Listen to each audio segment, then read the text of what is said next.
June 8ஆம் தேதி கும்பாபிஷேகம் நடக்க இருக்கிற வேலூர்ல அமைஞ்சிருக்கிற தீர்த்தகிரி வடிவேல் சுப்பிரமணிய சுவாமி கோவிலுக்கு இன்னைக்கு போகிற வாய்ப்பு எங்களுக்கு கிடைச்சிது. அதாவது கும்பாபிஷேகத்துக்கு முதல் நாள் போகிற வாய்ப்பு கிடைச்சிது. ரொம்பவே ஒரு சந்தோஷமாக இருந்தது.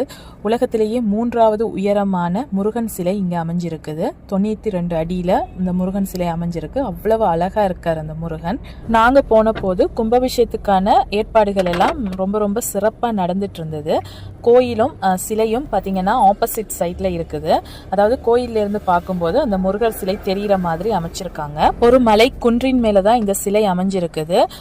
இந்த சிலைக்கும் கோவிலுக்கும் போறதுக்கு படிக்கட்டுகள் கூட இருக்குது. படிக்கட்டு வழியாகவும் ஏறி போகலாம், இல்லைன்னா வெஹிக்கிள் போறவங்க வண்டி போறதுக்கான பாதையும் இருக்கு. ஸோ வண்டியிலையும் போய் கோவிலுக்கு கிட்டவே இறங்கி சாமி தரிசனம் பண்ணலாம். ஸோ நாளைக்கு கும்பாபிஷேகம் நடக்க இருக்குது. 48 நாட்கள் ரொம்பவே விசேஷமாக இருக்கும்.